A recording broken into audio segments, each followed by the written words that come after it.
Good afternoon, Rotarians and guests. Hopefully everybody had a great weekend. Today, we'd like to welcome you, of course, to the Rotary Club of Toledo, featuring speaker John Hewko, Rotary International General Secretary. And now I'd like to ask Rotarian Kevin Mullen to deliver a reflection and have Rotary Club Vice President Cindy Binkley lead us in a Pledge of Allegiance.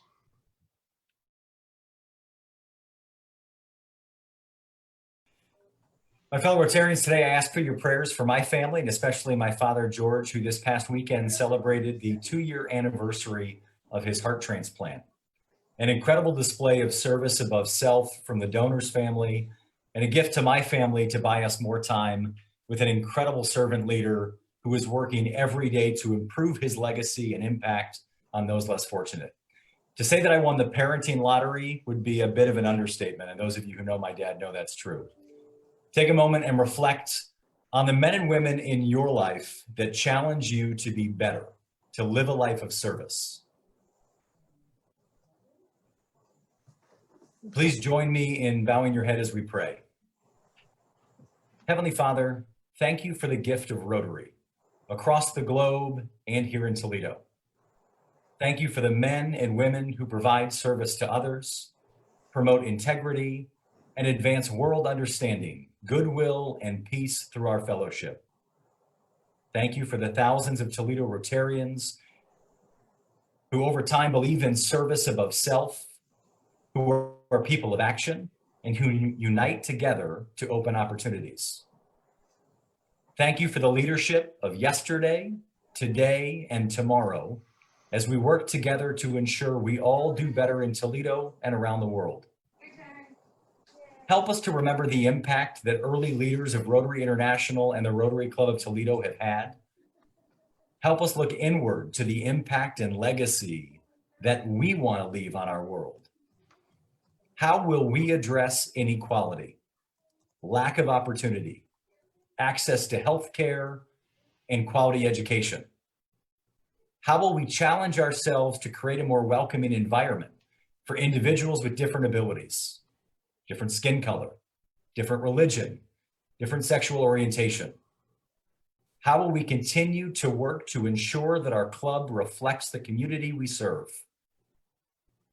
How will we use our feet, hands, and hearts to affect change, and not just our voices or our checkbooks?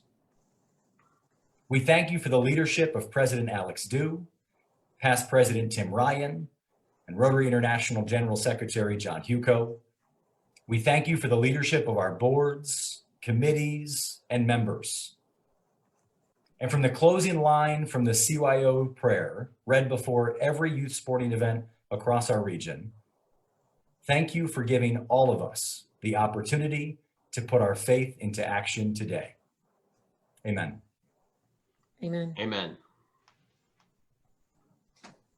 Good afternoon, everybody. Could you take this opportunity to put your hand over your heart and join me in the Pledge of Allegiance?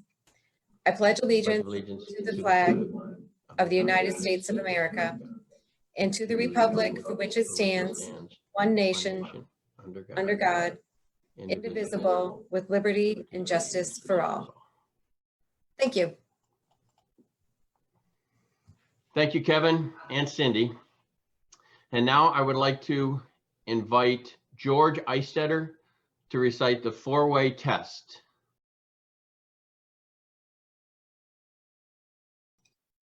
First, is it the truth? Is it the truth? Second, is it fair to all concerned?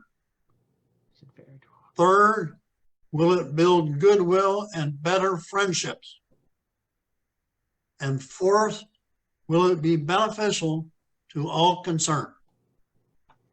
Thanks, everybody. You get an A once again. Thank you, George. As we begin our meeting, I'd like to thank and acknowledge Walt Churchill's Market as this month's sponsor. Thank you, Walt. Thank you, Randy.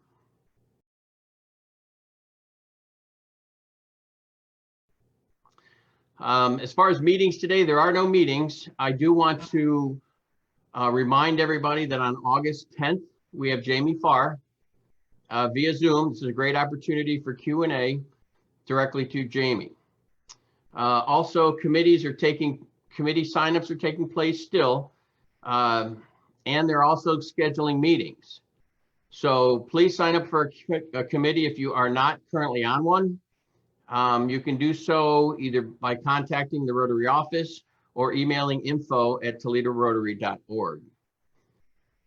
Events, we still have our habitat remodel continuing on. We do need volunteers for July 29th. So it is a great opportunity for service. If you have any questions or are interested, please talk to Kurt Church. At this time, I'd also like to welcome back Toledo Rotarian Bill Steele, Director of Architecture with Pogelmeyer Design Group. Bill had to step away from our club over a year or so ago, but we are delighted to have him back. Welcome, Bill.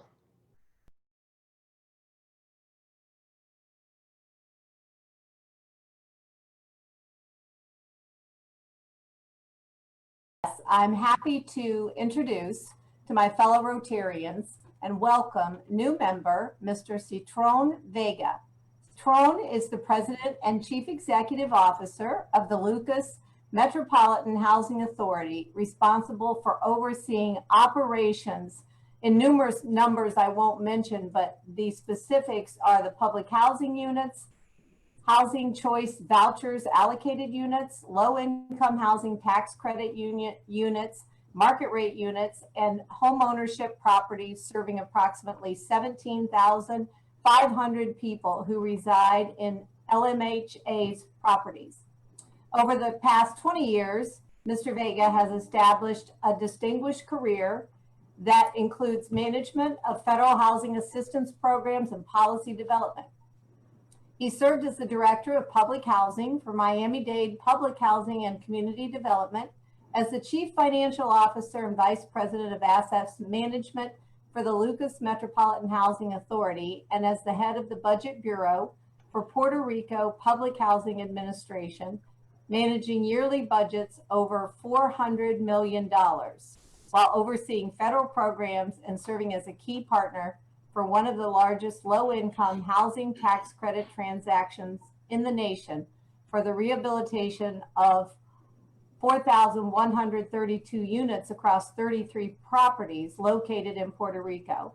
He has a bachelor's degree with a concentration in accounting from the Inter-American University of Puerto Rico. I did learn his pet peeve. He says, I dislike when a team member does not keep up with his or her responsibility on a project. A team is as strong as its weakest link. As leader, I ensure everybody understands that success is the final result of team effort. To achieve this, I communicate clearly and effectively about the expectations regarding specific steps, objectives, and goals. Welcome, Citron. Thank you, Katie. Thank you. Yeah, everybody. welcome. Pleasure. Thank you. Thank you.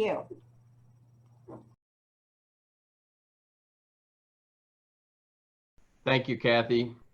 Welcome, Jaquine. We look forward to your leadership. Thank you. And now I'd like to invite Rotarian Tim Harrington to talk about the 100th anniversary of the Ability Center.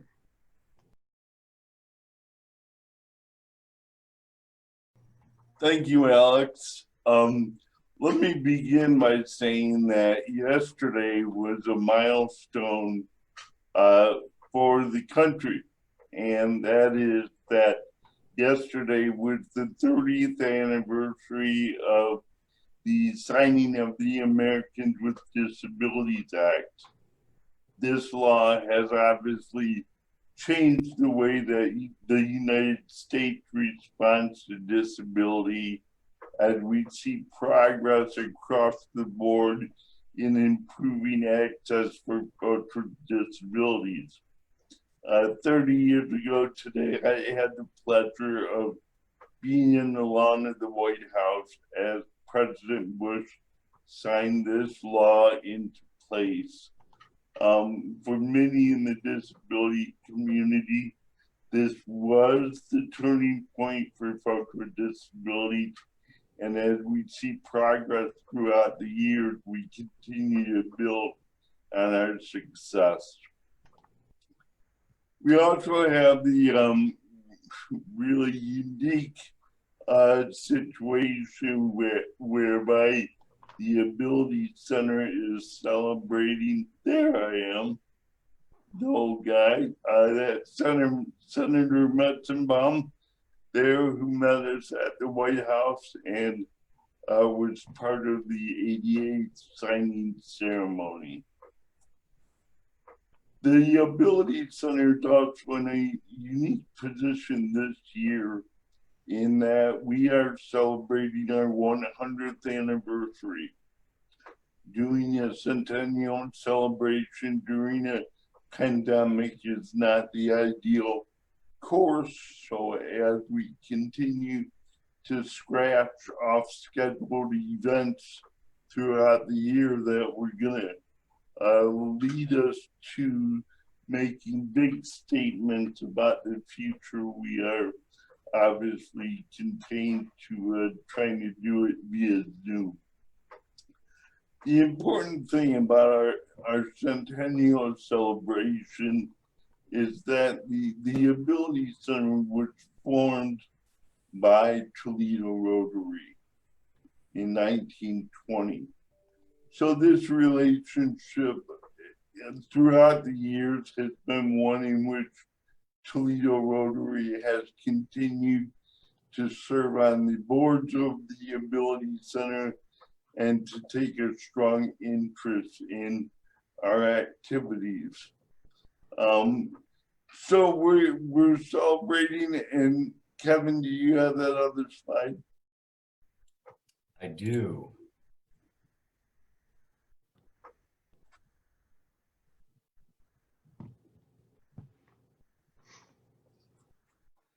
So these are the gentlemen that helped form the Ability Center and were members of Toledo Rotary. And obviously, those names of Owen and Fieldbach and Mulholland and Walbridge still have a place in the community today.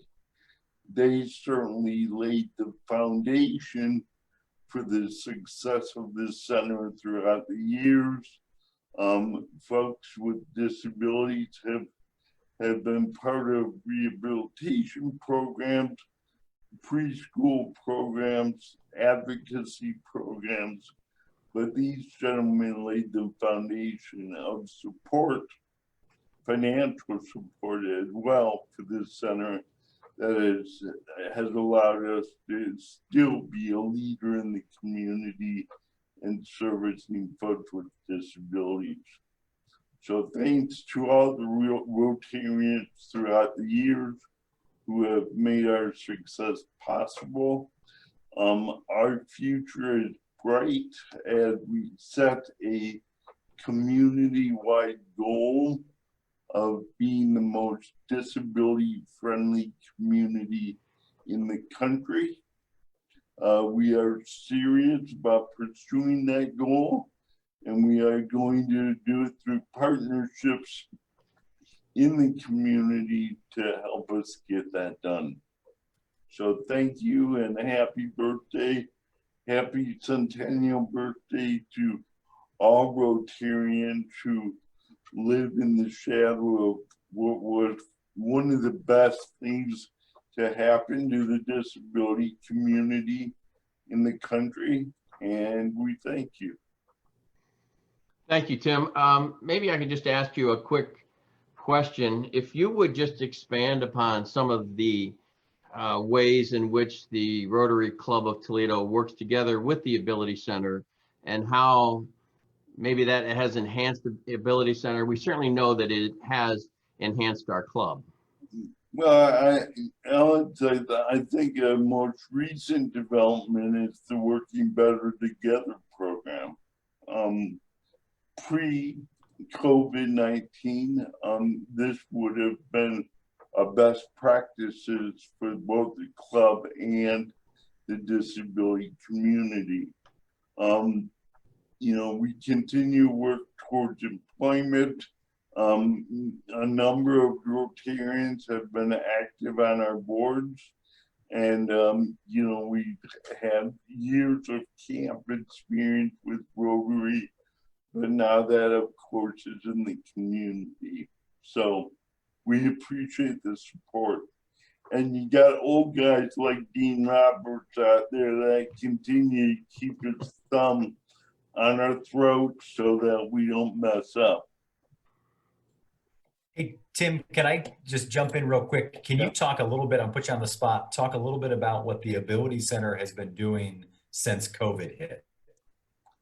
Well, our real passion over the last 10 years have been the fact that there's folks with disabilities that are living in institutional care facilities that don't really need to be there. So we continue to advocate for people who live in the community, and have always pointed out the dangers of congregated living situations. This blew up in our face, but prior to COVID, the Ability Center has moved 850 people out of nursing homes and back into the community. Community is where it's safest and where people have the most control over their lives.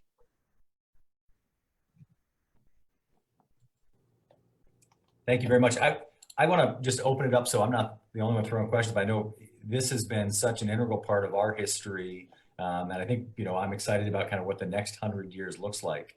So if other members do have questions for you, I want to invite them to ask them, because this is an important topic. But I'm wondering if you can talk a little bit, you guys were also front page of the paper yesterday. So talk about a little bit about kind of what that, if folks didn't see the article, talk a little bit about that and kind of what that means to the Ability Center. Well, the Ability Center continues to be the voice of the disability community in Toledo. We see that being an important function of our organization. And the fact that, the Americans with Disabilities that came along, lots of people needed lots of technical assistance to get through the ADA and understand what it entails. There are still, organizations out there that don't get it, but the Ability Center stands firm in helping organizations understand the law, doing disability awareness training, whatever we have to do to create opportunities for folks in the community.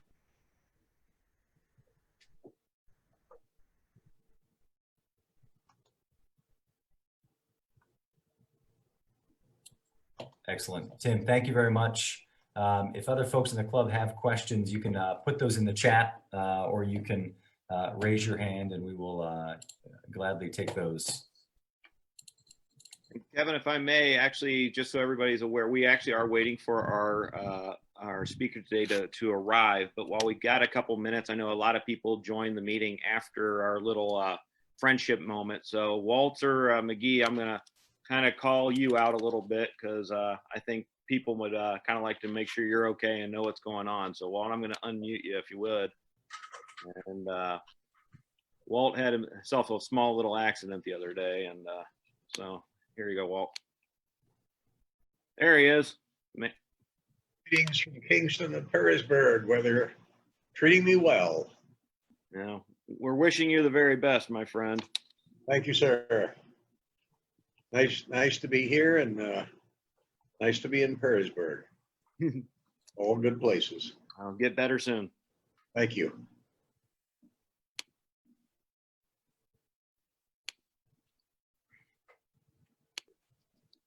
Kevin, I think Mark Urruti had a question.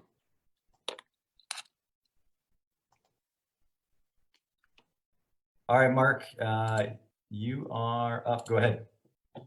Great. Yeah, I just wanted to, Tim from the Ability Center also has a great sense of humor. I helped out on a project a number of years there, which I think was partially funded by the Rotary as well, their wheelchair ramp program. And I was going to ask if that's still in operation, but I'm on a board that we do projects for people with disabilities, and we are changing our name to the Ability Experience. And I think it was at a Rotary meeting, I was talking to Tim, and he said, we're going to need to charge you royalties for using the word ability. But Tim, do you still have the wheelchair ramp program? We are still building over 100 ramps a year within Greater Toledo. Even with COVID, we got our guys out with masks, and they're keeping people in their homes by providing ramps for them. Right. Hey, Tim, is that ramp program, is that something that you ask for volunteers to help build those? Or is that all within your own organization? Absolutely. I mean, you talk about the Roberts guys, they've been out on ramp build with us. But yeah, we'd love to do a group project with Rotary. Excellent.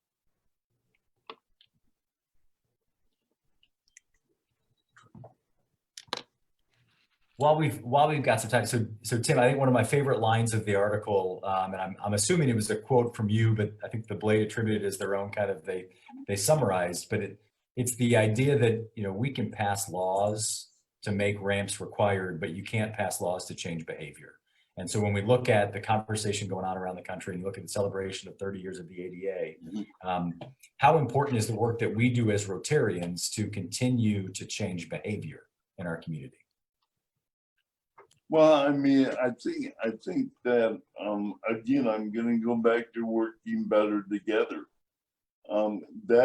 That program has the ability to engage Rotary as employers, and I think when you have opportunity for engagement with the disability community, there's a greater level of understanding. I mean, one of the programs the Ability Center does is disability awareness training. And we can do that online, but organizations can sign up to do disability awareness training, where they're simply getting a better insight into understanding etiquette and those types of things. Excellent. Tim, thank you very much. Thank you for the work that you and everybody at the Ability Center is doing. We join you in the celebration of the 30th anniversary of the ADA, but more importantly, we're excited to join you in the celebration of 100 years of the Ability Center and the role that Toledo Rotary played in that foundation. It's an incredible story. And I had the chance to talk to one of the guys on your staff, Dan, about that history. It's amazing when you think about 100 years ago. I think it makes more sense we all understand the importance of that conversation today, but to think of the leadership and vision they had 100 years ago is just amazing. So thank you for what you do, and I appreciate the time you've given us today. Yes, thank you very much, Tim. Thank you. Excellent. So our speaker has now joined us. I would certainly like to have the pleasure of introducing Rotary International General Secretary John Hewko.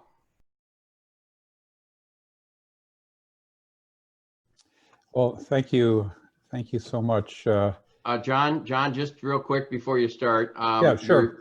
Just want to read a couple of points on your bio. Sure, go ahead. Sorry, I thought you had. So, no, you're fine. There was a pause in your intro. I thought you had finished. Sorry.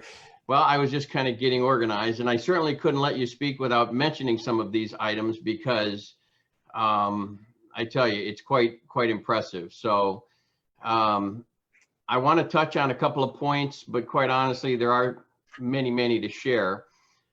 So quickly, John, from 2004 to 2009, John was Vice President of Operations and Compact Development for the Millennium Challenge Corporation, a U.S. government agency established in 2004 to deliver foreign assistance to the world's poorest countries. At MCC, he was the principal United States negotiator for foreign assistance agreements to 26 countries in Africa, Asia, South America, the Middle East, and the former Soviet Union. During his tenure, he completed the negotiation of assistance agreements totaling $6.3 billion to 18 countries for infrastructure, agriculture, water, sanitation, health, and educational projects. He was also an international partner with the law firm Baker McKenzie, specializing in international corporate transactions in emerging markets, and also helped establish the firm's Moscow office and was the managing partner in the offices of Kyiv and Prague. Hewko has been a public policy scholar at the Woodrow Wilson International Center for Scholars, an adjunct professor of law for the Georgetown University, and a visiting scholar at the Carnegie Endowment for International Peace.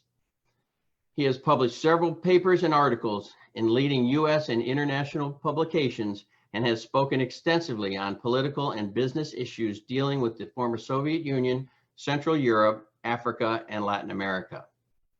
He's a member of the Council of Foreign Relations. John holds a law degree from Harvard University, a master's in modern history from Oxford University, where he studied as a Marshall Scholar, and a bachelor's in government and Soviet studies from Hamilton College in New York. General Secretary Hewko leads a diverse staff of 800 individuals at the Rotary International World Headquarters in Evanston, Illinois, USA, and 7 international offices. John lives in Evanston, Illinois with his wife, Marga. Without further ado, please join me in a warm Toledo Rotary welcome for John Hewko. John? Yeah. Well, great. Thanks so much, Alex, for that very kind, overly generous introduction. Delighted to be able to speak with you today. How much time do we have? I know there's a bit of confusion in terms of the meeting time and when I was. How much time do we have? I want to say 15, 20 minutes, and then we're going to take some time for questions. Okay, perfect. Well, thanks, Ro. Again, it's great to be with the club. I think I spoke at the club about 4 or 5 years ago. It's one of the great clubs in Rotary. Do phenomenal work, and I know I very much enjoyed my visit up in person to your club meeting several years ago. And of course, I'm sure many of you. For me, it's in some ways a return home. When I was in the 4th grade, we moved from Detroit to Catawba Island, about 40 miles east of Toledo, and I spent the next 15 years living on Catawba, and it was probably the most pleasant, enjoyable period in my lifetime. And so I have very fond memories and feel very close and connected to Northwest Ohio, particularly Ottawa County, Port Clinton, and Catawba. But again, it's great to be with you. And what I thought I would do is perhaps give you a sense of what's happening in Rotary from a global perspective. And give you a sense of where we are today as an organization globally, and where I think we're going to be headed in light of this new situation that all of us are living through. And so, as Alex mentioned, I'm the General Secretary of Rotary International, the Rotary Foundation, and my primary responsibility in that position is to oversee Rotary's professional staff. Our world headquarters are in Evanston, outside of Chicago, and Rotary employs about 750 people worldwide. We have about 550 in Evanston, and then another 200 in our 7 offices outside of North America. And so back in January, it became very clear to me that this COVID pandemic, which was at that time just in really localized in China, was going to sweep the globe. And so I put together a COVID pandemic task force very early on in January to get our organization ready to go to work from home status. And so we took the month of January and February to review our systems, to make sure that when we needed to, we could move the entire Secretariat and all of Rotary's operations online. We did a trial run. I sent everybody home for a day worldwide. We did a trial run working virtually. And I'm glad we did. We were able to get a lot of kinks out of the system. And we were able to, when we had to on March 12th, when I moved the entire Secretariat to work at home status, we were able to do it seamlessly and really with very little disruption. And so I can tell you today, from an operational perspective, the Secretariat continues to support Rotarians as we did before. In some ways, we're even busier than we were because in many areas we've had to completely adapt and change. For example, our convention was canceled in Honolulu for obvious reasons, and we had a very short period of time to put together a virtual convention. And we had more than 65,000 Rotarians register for that convention. We had 180,000 unique visitors that came to the various one or more of the sessions. We had 2 general sessions and then a slew of breakouts. So we had to pivot very, very quickly and really adapt to the situation. So point 1, I want to assure the Rotary world, and you in particular, that from an operational perspective, our organization is in great shape and is strong.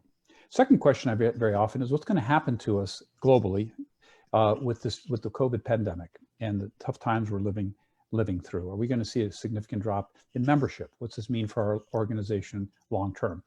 And rather than sort of speculate and work on anecdote and sort of gut feeling, I like to manage by data. And we're very fortunate to have on staff a PhD statistician.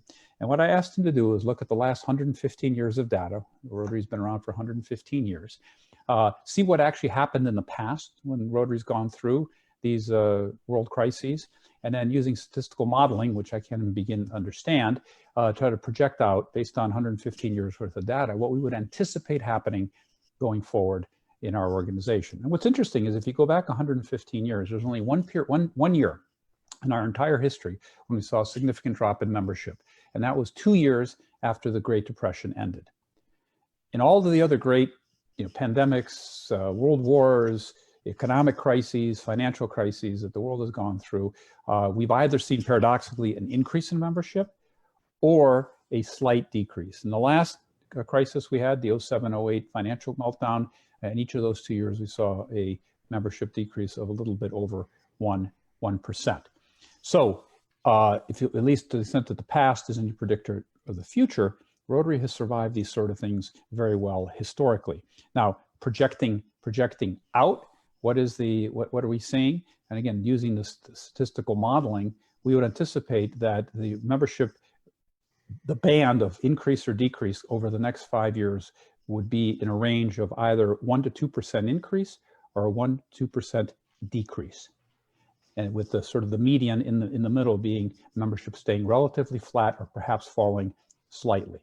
So looking forward, at least to the extent statistical modeling is worth anything, it does appear that we would not anticipate a big membership loss. And we have to realize that, again, we had the largest loss we ever had was a 5% loss of membership in 1 year. That represents a revenue loss of $800,000, more or less. A 1% drop in membership represents an $800,000 loss in revenue. So even if we had a 5% drop, that represents a $4 million loss in revenue. Rotary leaders through the years have been very prudent with your money, and Rotary International and the Rotary Foundation have very, very strong reserves as we speak, more than enough to handle any drop of that sort of magnitude. So the second point I want to make is not only are we operationally very strong as we speak today, but also we're on financial, very sound footing, well placed to weather any sort of significant drop in membership going forward with our organization. Third, a lot of questions about what has Rotary done in terms of the COVID crisis worldwide. Again, I'm trying to give you a global perspective of our organizations. Obviously, there's issues that are differing in different parts of the world, and different, Rotarians are facing different challenges in different places. But in terms of COVID, certainly after the pandemic hit, the foundation, Rotary Foundation trustees allocated $3 million to a COVID disaster response fund. Recently, the board of directors put another almost $3 million into it. Each district could apply for a COVID response grant of up to $25,000. I think a little over 300 districts did apply and did get their funding. So if you take the plus additional funds were contributed to the disaster fund. For example, you could channel your refunds from the convention to the COVID disaster response fund. In addition, we had a lot of DDF and cash coming in. So more than $7 million went into that fund and has now been distributed. And on global grants, we've had about $14-15 million worth of global grants that have been approved that are specifically COVID related. So if you add all that up over the last 4 months, just globally, Rotary's moved close to $25 million in funding for COVID. And that doesn't even count the countless projects and efforts and money being raised at the local and the district level that doesn't run through the Rotary Foundation. So in terms of COVID and our response to COVID, I think we can all be extraordinarily proud as Rotarians that in this time of need, in this time of pandemic, globally as an organization, we have really stepped up to help alleviate and deal with this issue. Polio, a lot of questions on what's going to happen to our polio eradication efforts now that we're in this difficult period, particularly now that Southeast Asia seems to be, the cases seem to be increasing pretty quickly in that part of the world. And as you know, there are just two countries left, Afghanistan and Pakistan, where the disease is still endemic. Unfortunately, we've had a spike in cases. We're at about 60 in Pakistan and 34 in Afghanistan for a total of 94. Last year, we had 176 cases in those two countries combined in total.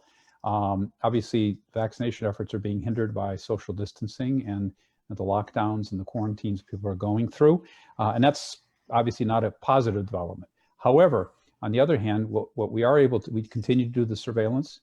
We continue to do a lot of the ancillary work around polio eradication, and the effort, the GPI, the Global Polio Eradication Initiative, has been very successful in repurposing the polio infrastructure to work on COVID-related matters. Very similar to what we did several years ago when we had the Ebola outbreak in West Africa, where the emergency operations centers, particularly the one in Nigeria, for polio, were very successfully redeployed to help to stop the spread of Ebola in Nigeria. And so that is what is happening with polio.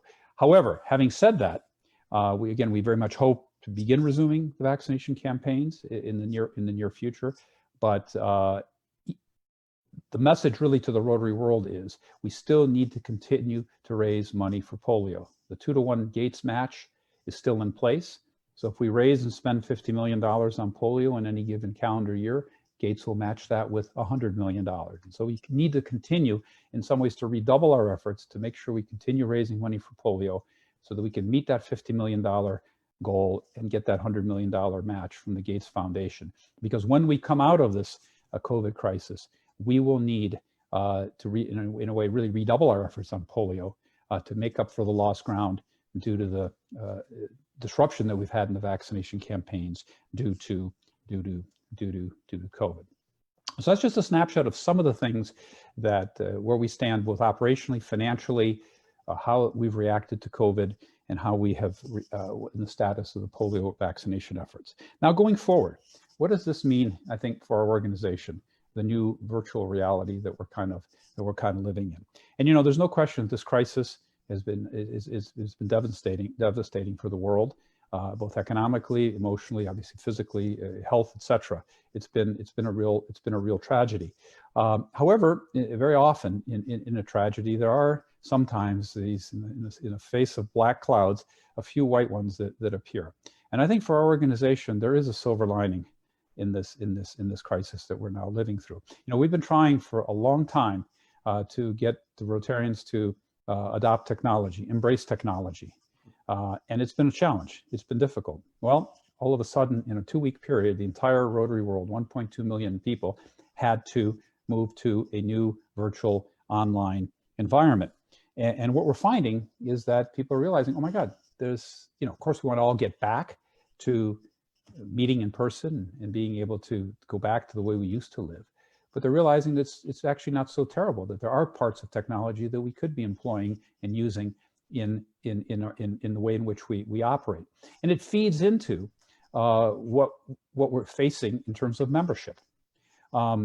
We've been flat worldwide, and again, I'm giving you a global perspective here, at 1.2 million members for the last 15 years. We've been growing in Asia, growing in many of the emerging markets.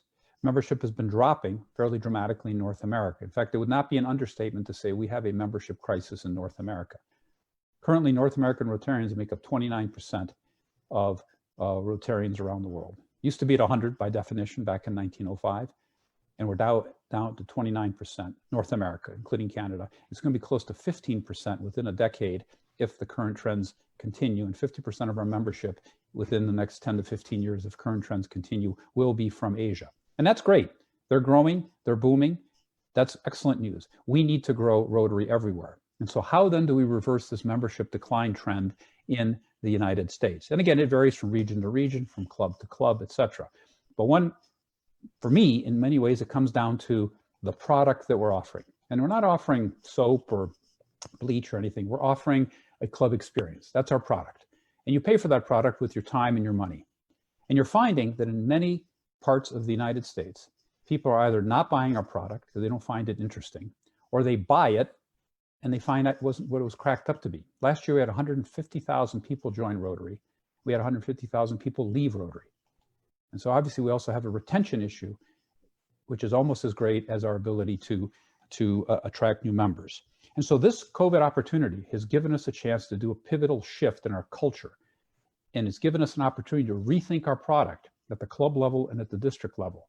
Now, if the traditional model is working, and again, I'm speaking now to a global audience, if the traditional club model is working, carry on. But if it's not, this is the perfect opportunity to take advantage of the change in the rules that allows greater flexibility in terms of meeting frequency, types of meetings, membership categories, et cetera, to try to fashion a product that's going to be more attractive to the marketplace and to the demographic that we are seeking to achieve. Particularly important on the diversity, equity, inclusion issue. In North America, we are not remotely close to being as diverse as we need to be. We do not reflect, in most cases, our communities. And so let's utilize this opportunity to rethink our product, to do things differently, because this COVID crisis has demonstrated to us that there is an ability to do things differently. And in some ways, it may actually be better than what we used to do, before. So let me then close with sort of 6 calls to action to Rotarians really around the world. And the first has to do with Rotaract. You know, 95% of Rotaractors do not become Rotarians, do not. And that's a tragedy, particularly at a time when we're losing members. We're now in a significant movement to elevate Rotaract. Rotaract clubs can now be are now members of the Association of Rotary Clubs. You can be a Rotaractor and a Rotarian at the same time. Rotaract clubs can sponsor other Rotaract clubs. Rotaractors can hold positions at the district level. Let's utilize this opportunity to really strengthen our ties with our Rotaractors. They live in this environment. They're comfortable in this environment. They're a tremendous resource for Rotarians. Let's do things together with them. Let's take advantage of this reality that we're now in and really strengthen the ties with Rotaract. One, because I think it's a win-win for both groups. But secondly, let's try to reverse that trend. Instead of 95% of Rotaractors not becoming Rotarians, let's see if we can flip that and have 95% of them become Rotarians. Second, member retention. We need to come out of this crisis as an organization at least as strong as we were when we went into it. And we need to obviously continue to try to grow our membership, but even more important is to retain the members that we currently have. And the data shows, if you look at worldwide, if you look at the global data in Rotary, the data is quite clear. The longer one stays in Rotary, the less likely you are to leave.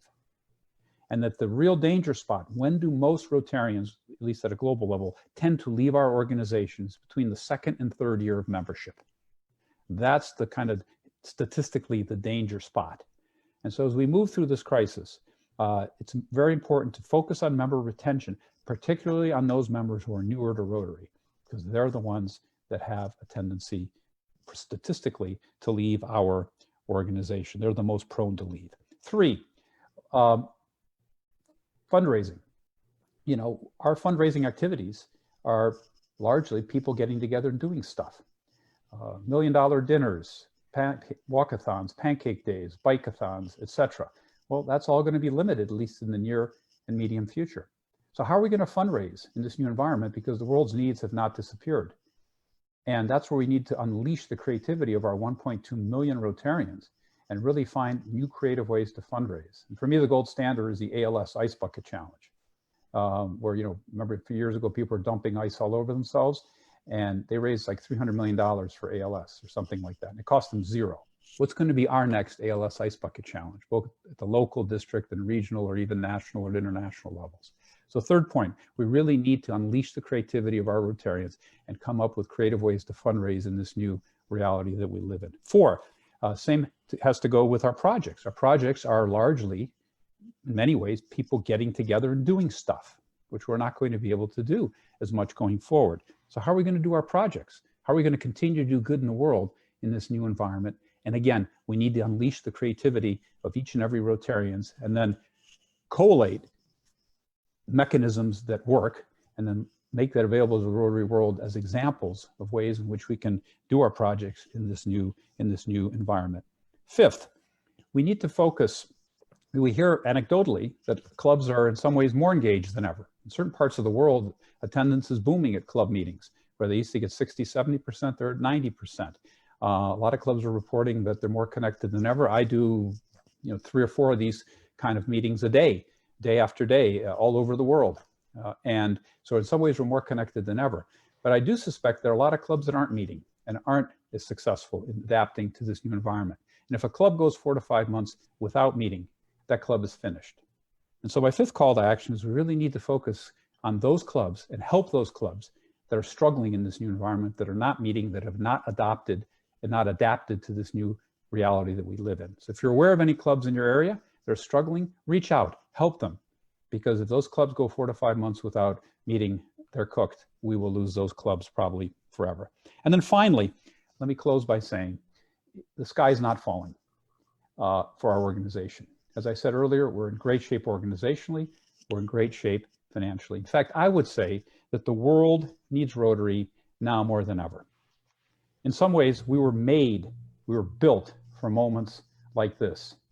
I don't know if you remember that movie, Miracle on Ice, when Herb Brooks was our hockey team when going out to play the Soviets in 1980 in Lake Placid. And I'm paraphrasing here, but he said, "This is our moment.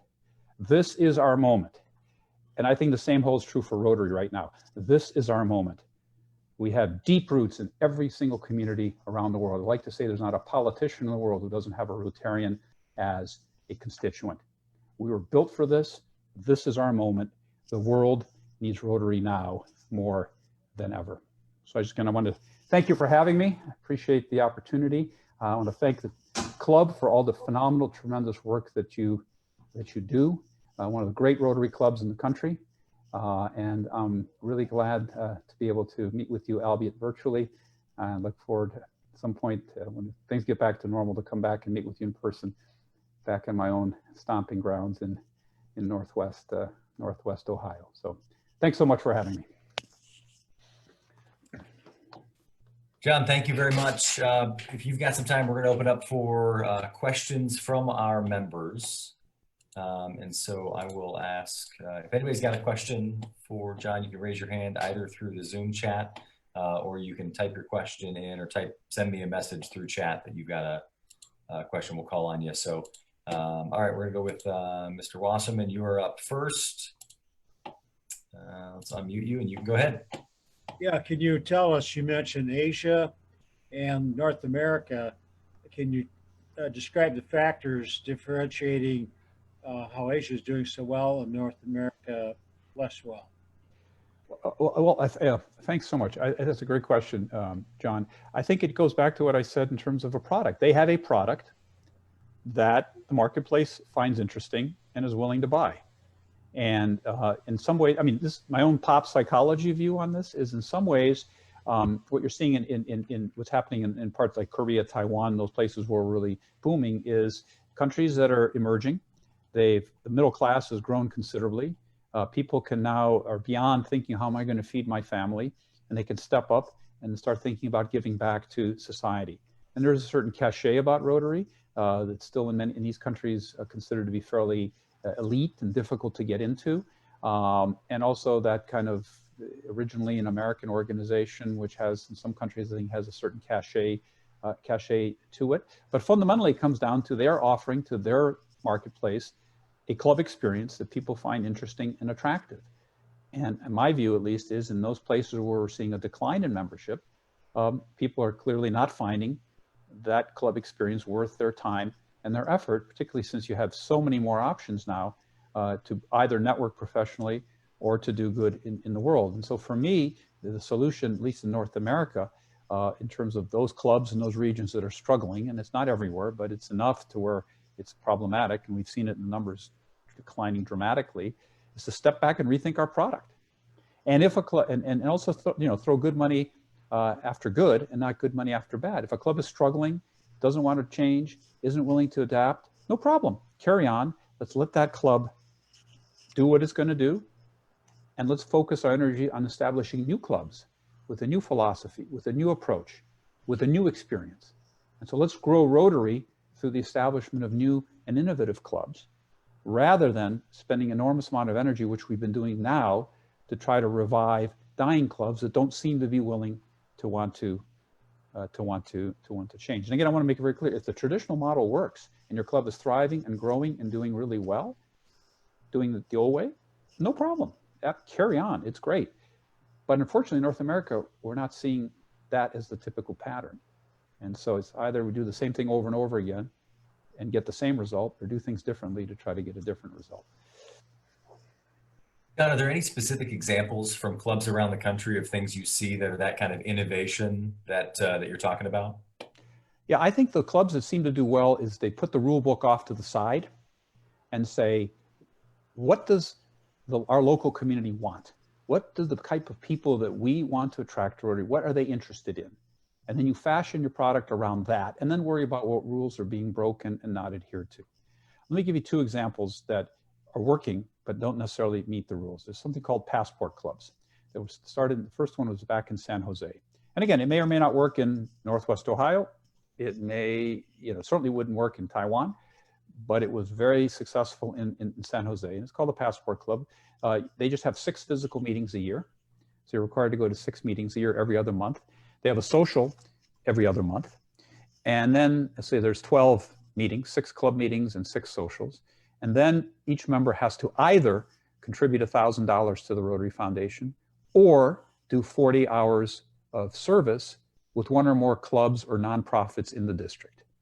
That's why it's called a Passport Club. So you can do 40 hours with 1 club, you can do 10 hours with 4 clubs, 4 hours with 10 clubs. And if you happen to like one of the clubs you worked on their project with, you can join that club, or you can continue being a Passport Club member. Well, that has been a very successful model. They're proliferating around the world now, and yet a lot of rules are being broken, but it's very successful and they're doing good work. There's a club in Texas. They got the smaller towns, they could do this. They brought all the community leaders in, had like a wine and cheese for them, had a whiteboard up there, and said, if you guys were to join a Rotary club or a club, what would you like it to look like? And they had like 250 people there. And people were saying, I want this, I want that. And somebody was sketching it all out on the whiteboard. And at the end of the exercise, somebody said, okay, how many of you would join a club that met these characteristics and did this? And almost the whole room raised their hand. And the guy said, okay, this is our new club constitution and charter. Whether it met all the rules, they didn't really care. What they knew is that Rotary club, the way it's sketched out on that whiteboard, was meeting the needs of what the people wanted. Now, what can't change is our values, the 4-way test, focus on ethics, all the things that make the values that embody Rotary and a Rotarian, that can never change. But meeting frequency, whether you do ring a bell or not, or whether you do certain things or not, that's not a value. That's just the means to deliver your value and to deliver the value proposition. And so I think the answer really is there is no magic formula. It all depends on the demographic and who it is that you're trying to reach, and fashioning something that they find interesting. And that'll vary from club to club and region to region. Excellent. Thank you very much. All right, Yuval, you are up next. We're trying to get you unmuted, and you're up. Am I on? Yes. You're on. John, fabulous presentation. Just a suggestion that those, you mentioned clubs that may be struggling with the attendance and things, that take advantage of the Zoom technology and invite smaller clubs, for instance, in our area, to join the meeting, our meetings, where the technology is very well mastered. Yeah, that's one option, Yuval. The other would be, give them a hand in terms of if they're struggling, and if you've got techniques that work to keep your meetings interesting, etc. Spread that around to some of the neighboring clubs, because you're a huge club and you have the resources and the wherewithal to do a lot of things that other clubs may not be able to do. So there's no one size fits all, but yes, that would be a great suggestion. In fact, we're seeing anecdotally, I mean, people are attending meetings all over the world, right? I mean, there's nothing to keep anyone from attending any Rotary Club meeting as long as you have the Zoom link anywhere in the world. And I would say many of the club meetings, certainly most of the district meetings that I'm speaking at, I'd say 10 to 15, maybe sometimes 20% of the participants are from all over the place. Just, you know, it's cost-free, and they come in and join. So this is a great opportunity for us, in my view, to really think differently and to take advantage of this terrible tragedy in terms of coming out of it stronger than we came in. So John, so you've all obviously has been able to join our club for meetings in Toledo, but also while he's in Israel. And our final question today comes from a member who's used to joining us from his living room. And instead today he's joining us from a hospital bed in a rehab facility. So Walt, you are up with our last question for General Secretary John Hewko. Let me see, oh, hang on, let me see if I can unmute you.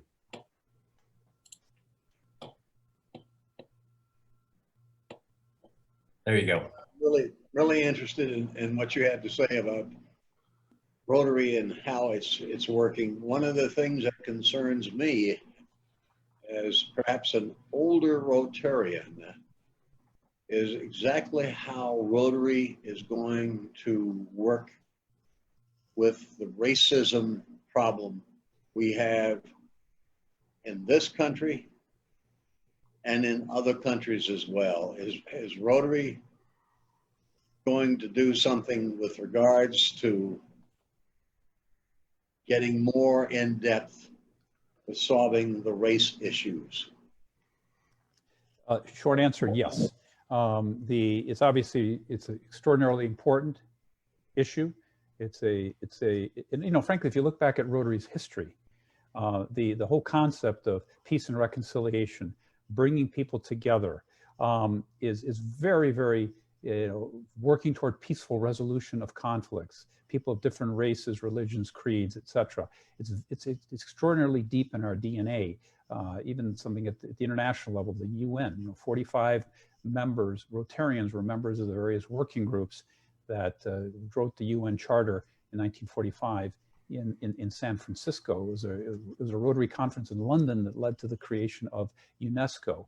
If you look at our youth exchange programs, you know, every year sending thousands and thousands of youth around the world to experience different cultures, bringing people, again, of different races, creeds, faiths, ethnicities together. The work that we do in our areas of focus, all really designed to create the conditions for peaceful society. So that issue, Walter, is deep in our DNA. Now, have we done enough? No. Do we need to do a heck of a lot more?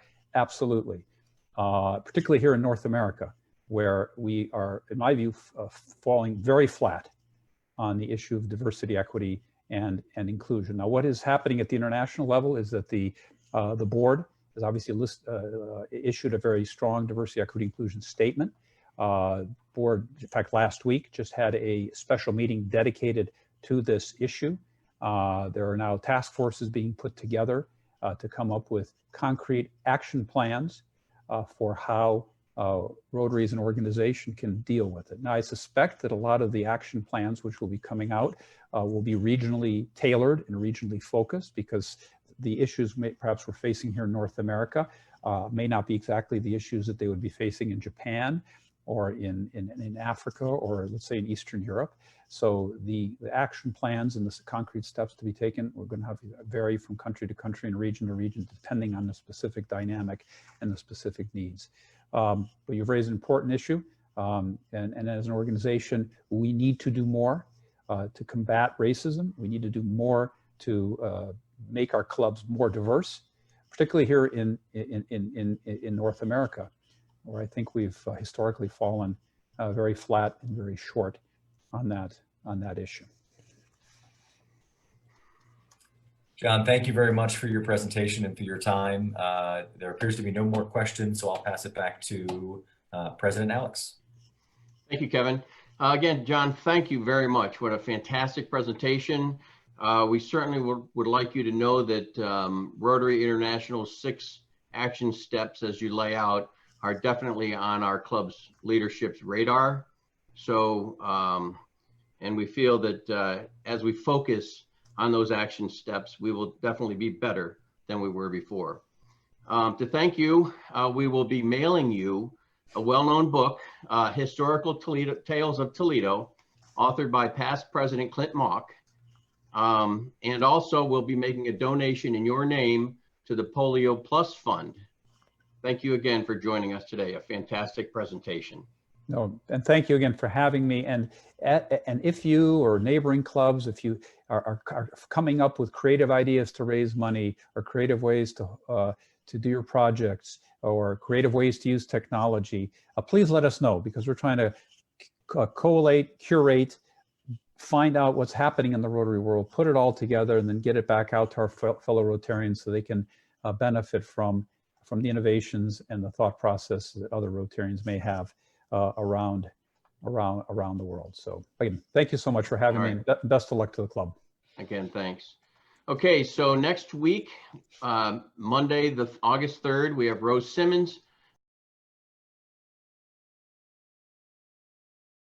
Partnership Coordinator for the 2020 Census, speaking on the U.S. Census.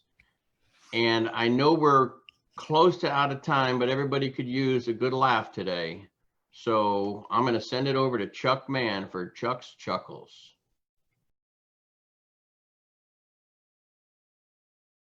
All right. With a career that spanned nearly 80 years, Bob Hope appeared in more than 70 short and feature films, with 54 feature films as star. Hope hosted the annual Academy Awards show 19 times more than any other host. He commented, "With today's movies, if we took out all the bad language, we'd go back to silent films." Hope celebrated his long career performing in shows that entertain American military personnel, making 57 tours for the USO between 1941 and 1991. While on a USO tour, he said, "The stealth bomber is supposed to be a big deal. It flies in undetected, bombs, then flies away. Hell, I've been doing that all my life." On another USO tour, "It's so cold in Washington, D.C. that politicians have their hands in their own pockets." Hope grew up in the Cleveland area where his father was a stonemason. 4 of us slept in one bed. When it got cold, Mother just threw on another brother. He recalled, "I grew up with 6 brothers. That's how I learned to dance, waiting for the bathroom." Hope had a brief career as a boxer in 1919, fighting under the name Packy East. He said, "I was called Rembrandt Hope in my early days because I spent so much time on the canvas." On his love of the game of golf, I get upset over a bad golf shot just like anybody else, but it's silly to let the game get to you. When I miss a shot, I just think what a beautiful day it is and what pure, fresh air I'm breathing. Then I take a deep breath. I must do that because that gives me the strength to break the club in half. Almost done here. I do benefits for all religions. I would hate to blow the hereafter on a technicality. I can still chase women, but only downhill.